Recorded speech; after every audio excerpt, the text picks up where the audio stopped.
Why are you bald? I shaved all my hair off, and I'll tell you why. Because people make fun of me for being bald. Hey, you're bald. As in, like, I haven't noticed something. Right. Well, yeah, correct. Yeah. I shave my head 3 times a week. Like, so I could grow hair back as beautiful as yours. Thank you. I'm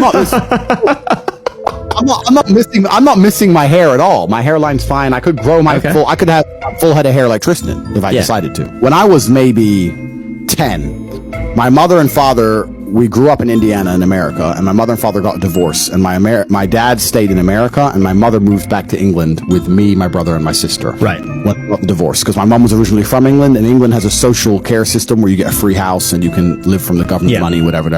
So we had to move back to England. Yeah, so we moved back to England to a really bad area because it's free housing. And my father stayed in America to play chess because there's no chess scene where you can live off of in Europe at the time. I didn't see my father very often, but my father was a massive influence in my life. I think I had the best father on the planet. I think he was the smartest man who's ever walked the earth, bar none. Smarter than me by 100 times. I wish he was alive because having him on a podcast would break the internet. Dude was a genius. I have so many stories to prove his genius, but that's a tangent. I only saw my father maybe once a year at this point. I was about 10 years old. We'd moved from America 2 years before. I'm now living with my mother. By coincidence, my father was coming to visit, so my mom said, you have to get a haircut. Your father's coming. You need to look good. It's like, cool. So we went to the hairdressers. The hairdresser was full, our normal hairdresser, so we went to another hairdresser. I got a haircut at the other hairdresser. My mom said, I don't like how they've cut your hair. I don't like how they've cut your hair. It doesn't look as good. It doesn't look as good. Whatever. I'm 10, so I'm just a kid, right? Yeah, you don't care. My dad turns up. First time I've seen my dad in a year. He gets in the house. He's in the house for about 5 minutes. And my mom's like, yeah, I took him for a haircut, Emery, but, Emery was his name.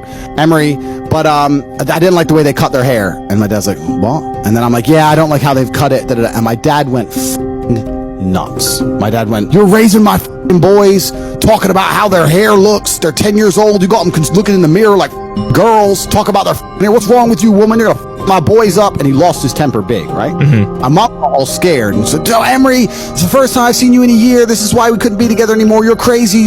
Called the police and told my dad to leave the house because my dad's saying, look, you can't raise my boys. You're gonna raise them bitches. That lost his temper. My dad was a big guy, scary guy, right? Police came, kicked my dad out. So the first time I see my dad in a year, he gets kicked out of the house in less than an hour. He messages my mom and says, look, I want to see my boys. I don't want to come to the house. I don't want to see you, bitch. I want to see my sons. So my mom puts us in a taxi to go over to his hotel. We go to his hotel, and he takes me and he marches me down to the hairdresser, and he says, son, I'm going to shave all your hair off. And I'm only 10. So I'm like, why? He's like, when you grow up and you become a man, you'll realize that nobody gives a shit about the kind of hair you have. They care about the kind of man you are. They care about your qualities as a man. Haircut is probably the least important thing. So he sat me down in this chair. They started shaving my head. And because I'm only 10, I started crying. Right?